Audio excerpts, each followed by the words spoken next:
Well, good morning and welcome to the IML Small Cap Portfolio and Positioning and Prospects Update webinar. My name is Wayne McGawley, Head of Retail, and we're really pleased to have you on the call today. Today we're joined by Marc Whittaker, Portfolio Manager, and for the first time also part of the small and mid-cap team. We're very pleased to have Liam Cummins join the call. The whole purpose of the call today is to provide an update on the reporting season. Much of the conversation today we have for you is around stocks, which is the feedback that we get from our clients, and that's where most of the focus will be. We'd love to take questions from you. Simply a case of looking at the right-hand side of your screens on a question box, and if you could insert your questions, and we'll answer those through the duration of the call. The presentation is deliberately structured as a conversation between Marc, Liam, and myself to cover many of the questions and aspects that we've been asked to cover through the course of our communications with clients. So thanks for joining the call. Firstly, Marc, thank you for being here again. Let's kick off with reporting season. Marc, if you can provide some high-level observations of what we saw in the recent reporting season. Sure. Hi, Wayne. Hi, everybody. Thank you for joining us. I think Wayne's in a good mood today, everybody. Liverpool's beat AC Milan, so just to top off the conversation with that great piece of news. We also had a very good bid for API from Wesfarmers as received this morning as well. So we're equally as pumped as Wayne, but for different reasons. But going back to reporting season, I think reporting season was a very strong period, in particular for small caps. And if we think about what drove a very strong reporting season, with the index being up over almost 5%, it really was two things. Firstly, it was about capital management. So we actually saw a lot of companies return to paying dividends. So if we think back to COVID and the lockdowns in the second half of 2020 and the first half of fiscal 21, we saw a lot of companies actually stop paying dividends. They were concerned about the outlook, concerned about their financial positioning. And so they actually cancelled their dividends or reduced their dividends. So the second half of 21, so that the final results we saw back in August, we saw a lot of companies actually return to paying dividends or start to grow their dividends again, and that was very encouraging. We saw a lot of companies start paying capital back to shareholders through buybacks as well, for example. So again, I think that was a testament to the very strong balance sheets and very strong cash generation we saw coming on the back of that last reporting season. Probably no surprise when we think about what 21 was like. We saw a lot of stimulus, a lot of spending making its way through the economy. You know, consumer confidence was very high, consumer spending was very high. So the operating conditions for companies were very good. And I think companies did a good job of taking costs out as well. So we saw very good operating leverage making its way through lots of corporates at the same time. It's a good backdrop. So Marc, more specifically on the IML portfolios, could you comment on a couple of key holdings and how reporting season went for those? Yeah, we had a couple of really good performers. I think what was pleasing for us was a lot of our bigger weights in the funds across the small and mid caps had a really good reporting season, and that's really harking back to what I was talking about. Companies with good balance sheets, companies generating good cash, paying good dividends or returning to paying dividends were well rewarded, and a lot of the companies we own in our portfolios sort of fit that mold. So if I look at that screenshot there currently in front of you, you can see a couple of our key performers. ReadyTech is a name that probably not a lot of our viewers would be familiar with. It's a software as a service provider in the education space, in the employment and HR space, in the government and justice space as well. It's made a couple of tidy little acquisitions over the last 12 months, but had a really good result. So when we talk about companies with good cash flow, companies with good and strong results, ReadyTech was a key example of that. As you can see, up 40% for the month. Really, still a very good holding for us when you think about how it's valued relative to its peer group, the likes of Technology One and the other types of SaaS players out there. Now, ReadyTech's still trading on less than 20 times PE, so still a very attractive holding for the portfolios. Something Cross Media as well. I think a very good example of a company emerging out of the COVID lockdowns and bouncing back to levels close to where it was pre-COVID. So, you know, Southern Cross did an emergency capital raise during the COVID period. Its balance sheet was looking a little bit stretched. Advertising spend, particularly around radio, was really repressed over COVID. And what we saw in the back half of fiscal 21 was a very strong rebound in advertising radio expenditure, so that was very encouraging. We saw very good operating leverage drop through the balance sheet for Southern Cross. A, post the capital raise, and B, post a very strong rebound in revenues is very strong. So deleveraging on the balance sheet was very good, and it returned to paying a dividend. So we saw that stock up 14% for the month, a very good result for the funds as well. Absolutely. I might jump in there as well. If I can quickly touch on ProPack, Wayne, I think it's worth also signalling. And following on from the resumption of dividends too, it's a really pleasing performance from a new management team that have really gotten their hands around the business, executed on a business simplification process that stripped out a lot of cost. We think they'll deliver around about $7 million of operational benefits over the coming year, which in the context of an FY20, sort of going back 1 year before these costs started to flow through, this cost benefit started to flow through, their EBITDA base was around about $32 million. So we're looking at a 22% or so uplift just from management getting their hands around the business and really delivering on a number of operational improvements. Yeah, that's good. And I think one of the characteristics we've been talking with our clients is about many of what we term as sleepers, good quality companies where the market has pretty much ignored them in many respects, which we'll talk more about on the call, but those good results have captured a bit of investor attention, and you've seen the stocks begin to re-rate. Yeah, that's right. Looking beyond the stocks though for a moment, Mark, just in terms of the sort of the market backdrop and the themes that you're seeing, could you just comment on some of the, there's a lot going on of course, but some of the bigger themes that are on your mind at the moment? Yes, and that's a good question, Wayne. There's lots of undercurrents in the market at the moment, and I think the way I'm thinking about the markets at the moment is there's a real emphasis on risk. Now that's an easy thing to say, and obviously people talk about investing, and there's always a component of risk with investment. But I always hark back to what Anton says. Anton talks about the ways to lose money in the market, and two really good ways to lose money in the market is to invest into speculative companies that don't generate profits or cash flow, and we're seeing a lot of that in the markets over the last little while in terms of the speculation and the bubbles that we're seeing in the market. And I think, as Anton says, another good way to lose money is to buy stocks, and even good quality stocks, but to overpay for those types of stocks, and that's really about momentum. So I think we're really seeing a fair bit of speculation and momentum in the market, and there's been a bit of a counter to that in recent times because we've seen uncertainty, whether that's the COVID lockdowns impacting businesses, whether that's supply chain issues for many corporates in recent times, whether it's inflation just starting to rear its head a little bit in terms of labour and freight and so forth. So there is a bit of a reset in the market, and we are seeing a bit of a refocus back on fundamentals, and I think that goes back to what we saw in the reporting season, where companies generating very good earnings growth, but real earnings growth, so backed by cash, companies paying dividends or returning to paying dividends, companies returning capital back to shareholders.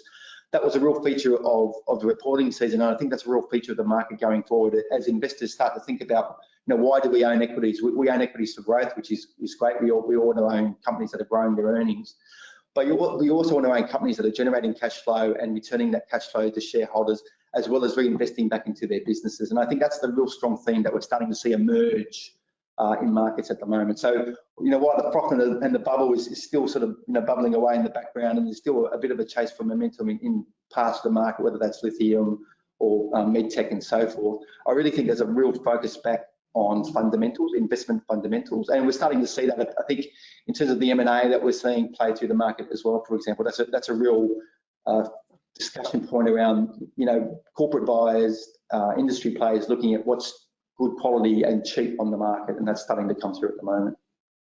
Yeah, it's a good point. We'll talk about M&A in a moment because we've got a couple of questions on that. But Liam, from your perspective, and just to explain, your role as an analyst is to be speaking with companies and doing your bottom-up research today. What are you seeing as far as themes are concerned in your day-to-day role? Yeah, thanks. I think there's really two clear themes that have been pretty consistent throughout my coverage base. One is, I suppose, the impact of COVID on inflationary impacts from COVID, whether that be around labour tightness because of closed borders or because of shipping tightness. So the availability of shipping containers is at critical lows for many people, and also the velocity of those containers through ports has been slowed down because of COVID control. So that's probably one significant sort of item. And the other is really a level of uncertainty around what the post-COVID environment looks like. And Mark alluded earlier to a lot of government stimulus that's been propping up a number of sectors. So how do we roll through that? There's also been a range of companies that have been significant beneficiaries of being locked down, whether that be the lockdown renovation beneficiaries such as your Temple and Webster's or Kogan's, for example, or a range of online shopping beneficiaries. So there's a lot of businesses that will be, that will find it difficult to cycle. I think some, very cyclically high, if not, generationally high earnings. And in many cases, some of these businesses are, capitalising those levels, into perpetuity in their valuation. So I think they're probably the two main points that seem to be most consistent across my coverage. Just going on to the mergers and acquisitions theme, Mark, we've got a slide on that topic because it's been quite extraordinary. We were just talking before the call, actually. It's almost a daily occurrence for you guys. We'd like to think so, Wayne. Actually, we've had the Wesfarmers higher bid for Australian pharmaceutical industries this morning from Wesfarmers, which is great, $1.55 all cash consideration. So a real takeover offer backed by actual cash. So we're very happy to see that the receipt of that offer for API, which I think is, as you mentioned before, Wayne, you talked about sleepers in the portfolio. That's been a sleeper in our portfolio for some time, has been knocked around by COVID in many ways. API being the pharmaceutical wholesale distribution business and also owner of the Priceline pharmacy retail chain as well. So that's really been impacted by COVID, given their, I guess, weighting of Priceline stores to CBD areas and shopping centres, which has really seen a drop in traffic and pedestrian footfall. But it's a sleeper. It was representing very good value, and it was trading on 14 times pre the bid. A dividend yield of well over 4%, fully franked. So, these types of opportunities, these latent value opportunities, sort of dominate our portfolio. So it's really no surprise to see, IML's portfolios and M&A sort of walk together hand in hand at some point across the market cycle. And I think we're very much at that point of the market cycle today. And if you look at that screen up there, you can see quite a number of names which have received takeover bids. We lost Vital Harvest to a very good bid earlier in the calendar year.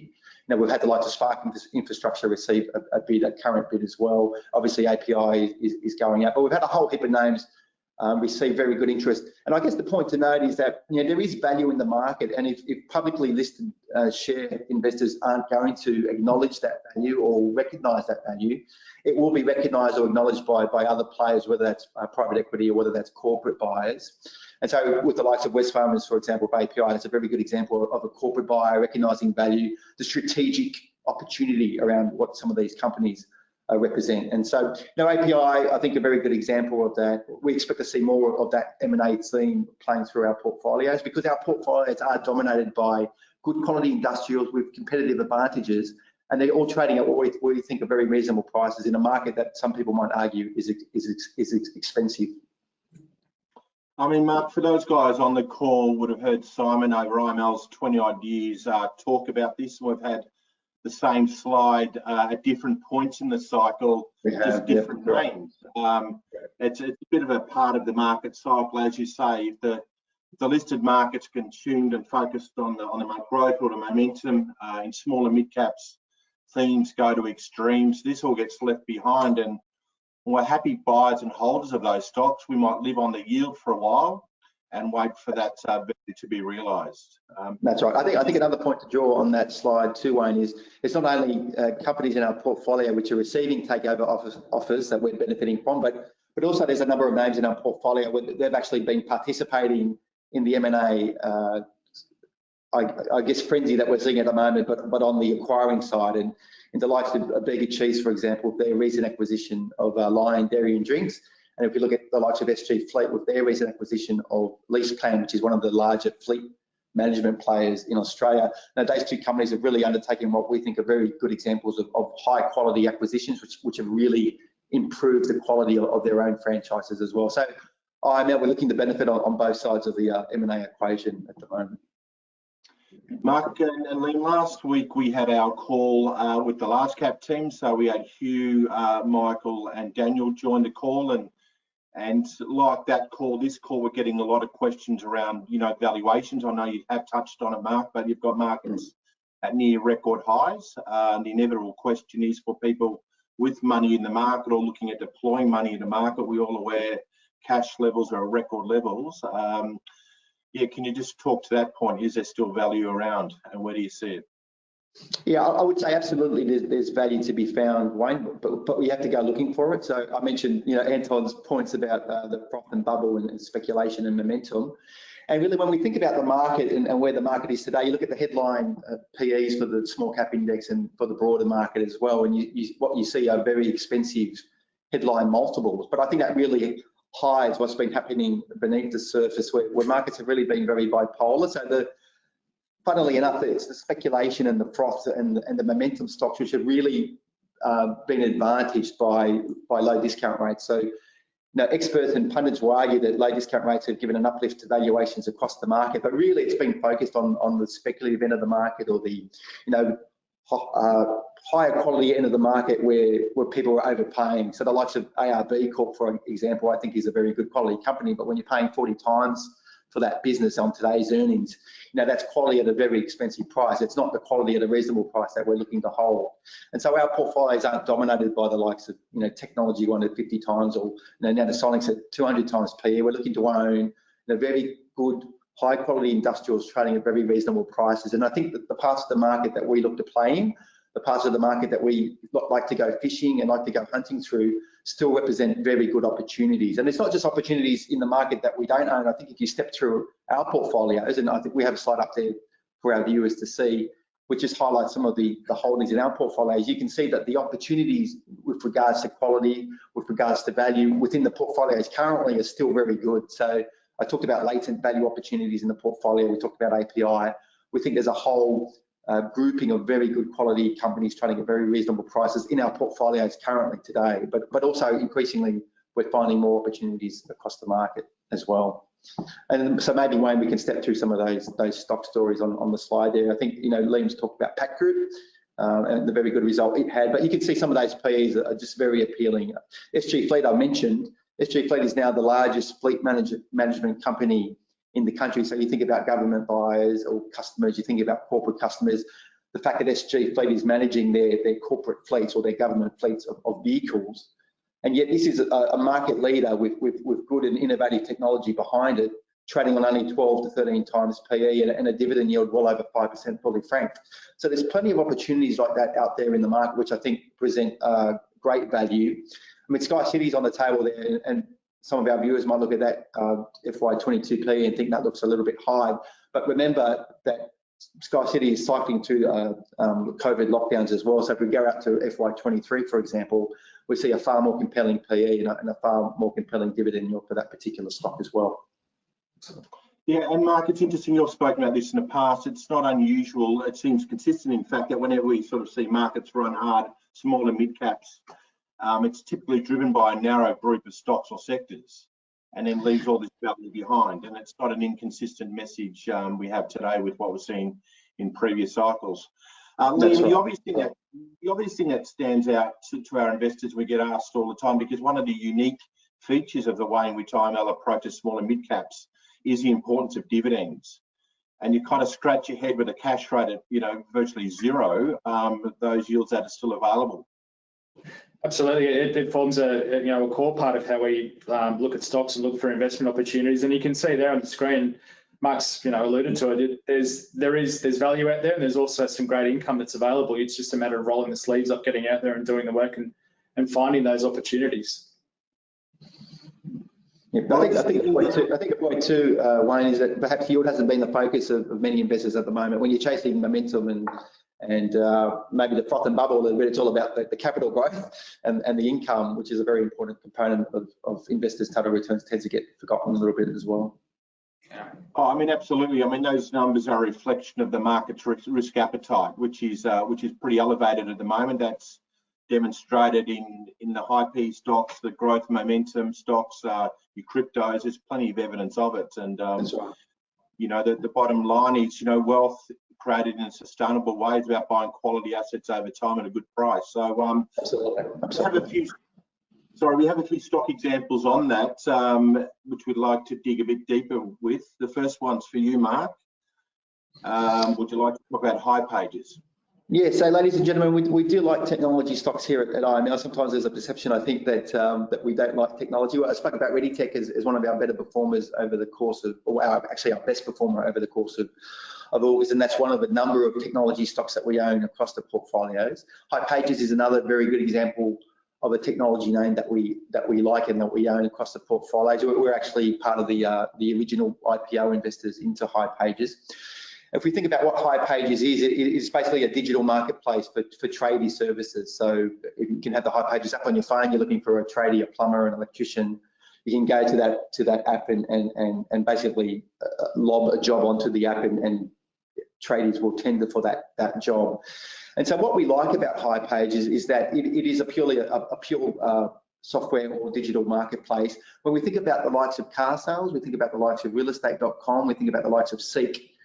The common factor with all those digital marketplace leaders is that these marketplaces tend to be dominated by the first mover. So when we think about hipages, the dominant first mover in this online digital marketplace for tradie services, it's 3 times larger than its nearest competitor. But the beauty of hipages is that it only has 10% market share. So there's a long runway in front of it in terms of market growth, market opportunity, and market dominance as well. And there's a couple of very interesting slides or charts on the slide there that we have in front of you that you can look at. And clearly what you can see is when we think about quality companies that we like to own, we think about the level of recurring earnings. We always emphasize that point to our investors. We want to own companies with recurring earnings. What we can see on the top bar chart there on that particular slide is that the level of subscription revenue or recurring revenue within hipages is growing all the time. It grew something like 30% at the last result. So really, we like companies that have that high level of recurring revenue. So hipages is really ticking that box for us. The other slide below that, the line graph below that, really highlights that the number of tradies coming onto the platform is growing all the time. So when we think about why we like technology, which is trading at a reasonable price, we like the idea of network effects. So the more tradies that are coming to the platform, the more consumers that are coming to the platform, it's really a scenario where liquidity begets liquidity. So we're really starting to see these very powerful network effects emerge. And the volumes and the revenues coming to the platform are now coming at very high incremental margins. So again, a lot to like about hipages. Again, as I mentioned, one of our key technology stocks, and it's been a very, very good performer for us. But again, still trading at a very big discount to its listed peers. If you compare it to the likes of car sales and the like of realestate.com, you can see there on the other chart on the slide there, it's trading at a very big discount still. So, you know, quality at what is still a very reasonable price as far as we're concerned. Yeah, it's funny that one. You be careful what you wish for. I was explaining what hipages is to my wife, given there's no local papers, and based on the amount of tradies running through our place, I wish I hadn't. But anyway, that's right. I think we've been hit by the tradie curse over a long time. But there you go. Over to you, Liam. Let's talk about another stock that we're early investors in, and over to you on Homeco. Well, early, I think we're actually the first institutional investor on the register here, so we're quite proud of that. But look, for those that maybe don't have the background, Homeco, I guess the genesis of the business was the repositioning of the former Masters hardware sites from single tenant sites into high quality, large format retail sites. Very, very well finished centres, low rents. They were able to attract a range of category killers, the likes of the Good Guys, Chemist Warehouse, the Super Cheap Auto Group, and Spotlight. So while the business started out as an asset heavy landlord, it very quickly evolved into an asset light funds management model. Since IPO, we've seen them spin out 2 very successful separately listed REITs. Firstly, the Homeco Daily Needs REIT, late last year, and in recent weeks, the second REIT, the Healthco Health and Wellness REIT. Very strong performing REITs in both instances, very resilient and growing cash flows, contracted rent escalators, revaluation upside through very prudent M&A transactions, and we think quite a lot of upside from just even redeveloping or sort of further development within the existing operating footprint that they have. So I guess if we think about the world today, there's a huge amount of cash and liquidity out there. David DePilla and his team have very quickly built a very strong track record of execution, not only on the leasing side, but also the asset acquisition side. And we think about, some of the, the wholesale funding opportunities that exist out there in conjunction with the two REITs themselves, the ability for this vehicle to really generate significant fund growth going forward. We see a long runway of earnings growth out into the future. And look, this business could be, the next Pinnacle or Magellan, with the way that we think that they could raise significant capital, just again based on the building track record of execution. Another stock, well, that one's a relatively new one for IML, one that we've held at varying stages over our time, is Vega Cheese, Liam. Yes, I think Mark alluded to it earlier. We really think that the acquisition of the Lion Dairy and Drinks business completes its transition from a bulk commodity producer to more of a higher margin branded food business. So I'll hand over to Mark for the key drivers, but we think there's quite a long runway of growth, even just based on the synergies out of the transaction. So. Yeah, no, that's right, Liam. We like the cheese very much. So I think that being now a branded, fast consumer moving goods company really gives them greater opportunity to earn more dollars for every sale of product they make. So their gross margins on branded products are very high. They're much higher than what they've been currently earning. Their ability to negotiate with their key customers is that much stronger, given that they have the share of shelf space that they have in the likes of Coles and Woolies is much higher as well. So those negotiating discussions and positions they have with their key customers is that much stronger again. I think two other points to note with that recent acquisition. Vega Cheese is now the second largest procurer of white milk in the country. So they're procuring 1.7 billion litres of white milk every year. And they've really got the option in two ways. Firstly, where they procure the milk and the price they pay for that milk. So they've got a lot more flexibility around that. And when you think about it, an improvement of only 1 cent per litre for every litre of milk that they procure is $17 million of EBITDA down to their bottom line. So that's a very powerful dynamic. And I think secondly, where they divert their volumes of white milk to is also very important. So do they divert it to cheddar cheese? Is it the bulk cut and wrap bulk cheeses? Is it yogurt? Is it flavoured milk? Is it more sort of value-added white milk products?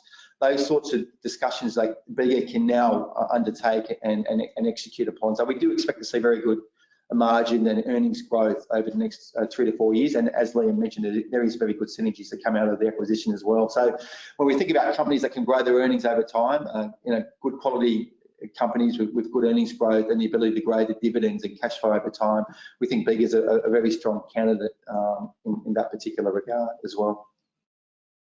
Thanks, Mark. When it comes to kind of soft commodities, it doesn't get much more interesting than United Malt, Liam. Yep, beer and whiskey. Wayne, do we need to say more? So, look, for those that aren't familiar with United Malt, they basically procure barley, process it into specialised malts that are then fed into the global beer brewing market and the whiskey market. They have very strong relationships with the world's largest global brewers, so the likes of Heineken, etc. But what United Malt have done a great job of is really forging a strong market position in the North American craft market. So if we think about beer volumes globally, historically they've grown at a very consistent low single-digit type run rate, whereas the North American craft industry has grown at a rate of 2 to 3 times that. And within that, each bottle of craft beer typically uses 2 to 3 times the level of malt that a standard lager does. So if we think about where United Malt has positioned their business to sort of catch that tailwind, they've really been a very strong beneficiary of the trend that you can see on the screen there. I suppose that the thesis originally with United Malt was, the attraction to the stable cash flows that those dynamics that I've just mentioned really deliver, a very strategic asset base that we think has a level of corporate appeal and also a level of opportunity to reinvest in their operating footprint. Just thinking about, the former owners, it was a spin out from GrainCorp, and GrainCorp, I do think, did a good job of managing the assets, but also lent on the cash flows just to offset the volatility in their grain handling business. And prior to that, it was owned by private equity. So we saw opportunity for accretive capex opportunities in the business. Now, COVID wasn't without its challenges, and we touched on a few of the issues before, particularly around the freight and logistics, and that has been a bit of a headwind for United Malt, albeit they do have the ability to pass most of that cost on to their consumers. But the other point to think about is a lot of craft brewers only ever really sold their beer via an on-premise channel, i.e. a keg of beer at a beer or a bar. So with COVID lockdowns, it was quite challenging for a lot of those brewers to actually push their product out to market. Pleasingly, we did see a pivot from a lot of those brewers to introduce an off-premise packaged type offering. But the reality is now we still think that the original thesis is very much there and supporting what has been a reasonably attractive return thus far. But with global vaccination rates increasing, and particularly in the US, we're starting to see a reopening emerging, and there's obviously a huge pent-up level of demand for people to socialise. So we think that United Malt is really well positioned as one of a true beneficiary of the COVID reopening trade. Yeah, thanks, Liam. Liam, just to introduce you to the guys, I mean, on the call, is what we try to do with our investment team is make them accessible to our investors and put a face to the name. Simon Conn started day one with IML 20 odd years ago. He's been running small mid caps for 20 odd years. Mark's been on several roadshows. We had Lucas Good on our roadshow, who looks after tech sector when we're lucky enough to do roadshows back in March. But great to have you on the call, Liam. But other than showing your face, the one thing we really wanted you to share with our clients, you look after two very topical sectors. The first being the buy now and pay later sector, and the other one being the lithium sector. So they've been the two hot sectors of the market. Just wanted you to provide our perspective on those two sectors. Yeah, I think we've been quite firm on our stance on buy now, pay later for some time. We certainly see a level of utility that comes from the feature of what buy now, pay later is, but we saw absolutely no barriers to entry. And over time, we've seen a flood of new competitors entering the space, and really there's no differentiation between one or another. They're taking a payment, they're splitting it over, whether it be 4 or 6 payments over a set period of time. I feel like we're starting to approach an end game now where a buy now, pay later provider really needs to offer more to a retailer than simply a payment mechanism. So, the likes of the acquisition of Afterpay by Square does make a level of sense insofar as Afterpay does have a very strong reach within a particular cohort of the market that is not always easy to access. But if you don't have that strong marketing appeal and draw behind you, you're really offering nothing more than a commodity service at this point. So we think that for some of the smaller providers, it's going to be a very challenging outlook. And then on the lithium side, Wayne, there's obviously a clear thematic here with the electrification of vehicles, and obviously there's no philosophical debate to be had here. Electric vehicles are being mandated by governments around the world globally, but we do need to always come back to the fundamentals, and we think that notwithstanding the attractiveness of the outlook of an opportunity for electric vehicles, we do think that the current valuations of most, if not all, of the lithium stocks have become disconnected with that reality. But look, it's not to say that we don't look at the space. We believe in the space. It's about finding the right stocks at the right valuations. And look, I think perhaps the market is looking, perhaps the focus is perhaps a little bit too narrow on these lithium stocks. We think that there are opportunities in other, other minerals and metals that go into batteries, whether that be nickel or cobalt, for example, that we also think there are some attractive opportunities. But again, it always comes back down to price. Yeah, thanks, Liam. Just looking, guys, at some of the questions coming in. The first one for you, Mark, is around the cash levels of the funds and why.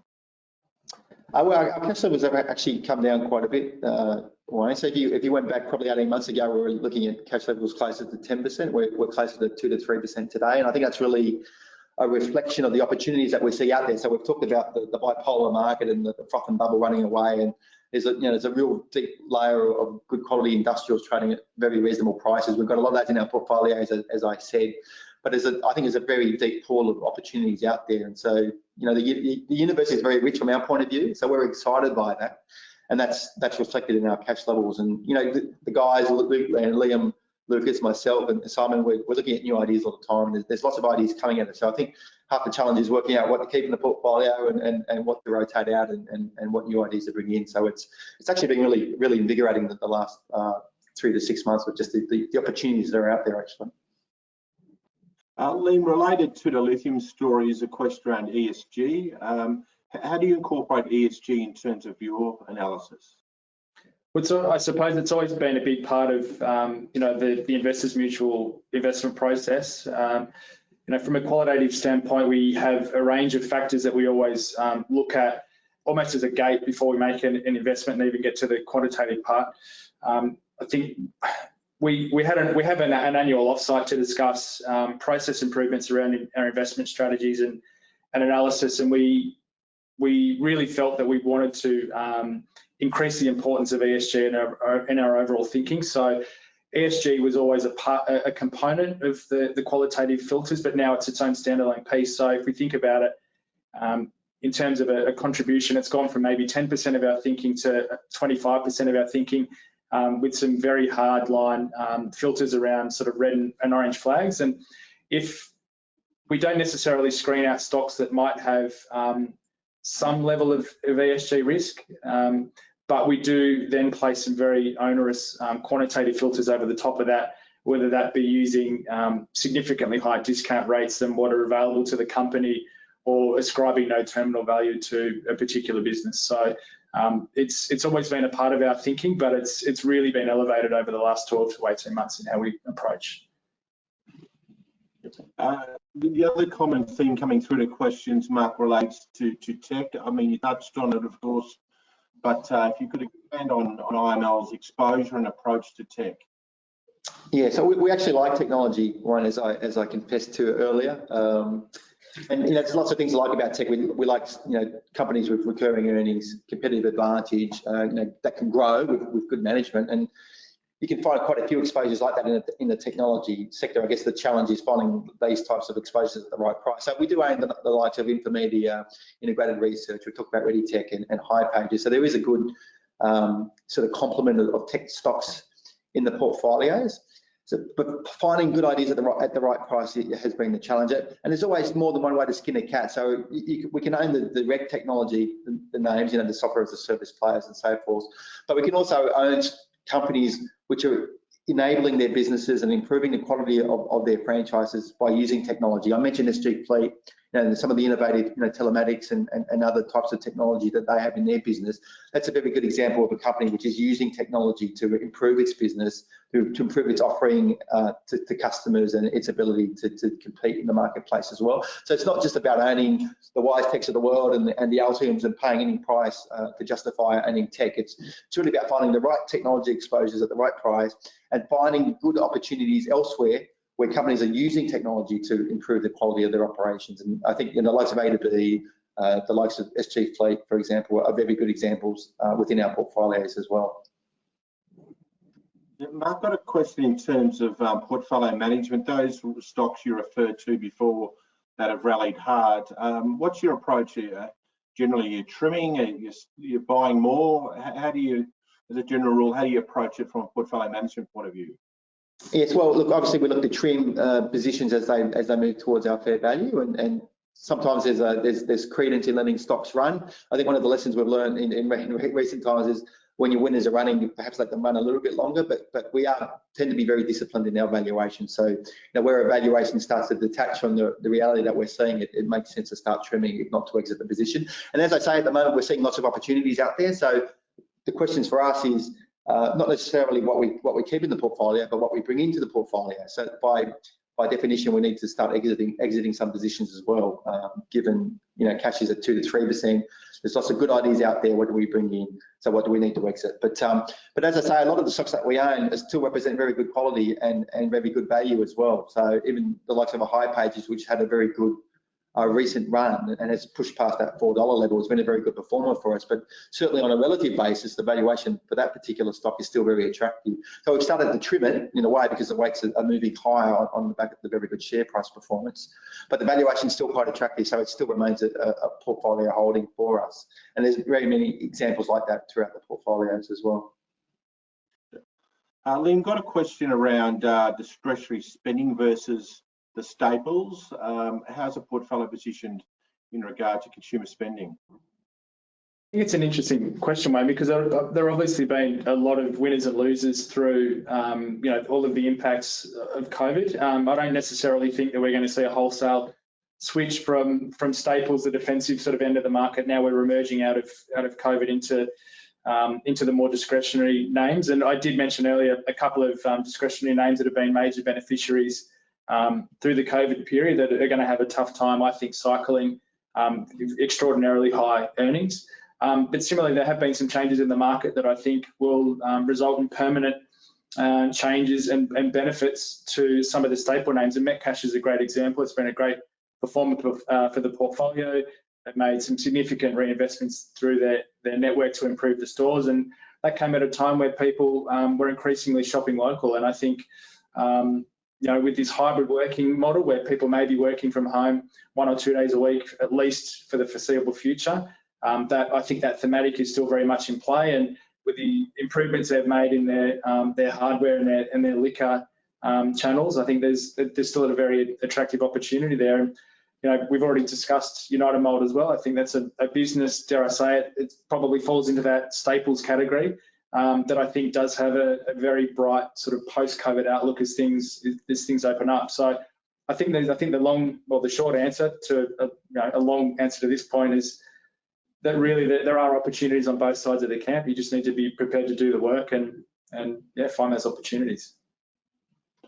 Thank you, guys. Just to round out a couple of key points, we just got a bit of an update chart on the performance of the strategy, the future leaders in this case. Over last, up until last 12 months, it's been a pretty challenging period for investors who are focused on quality, focused on valuations, which is a recurrent theme of today's message and has always been consistent.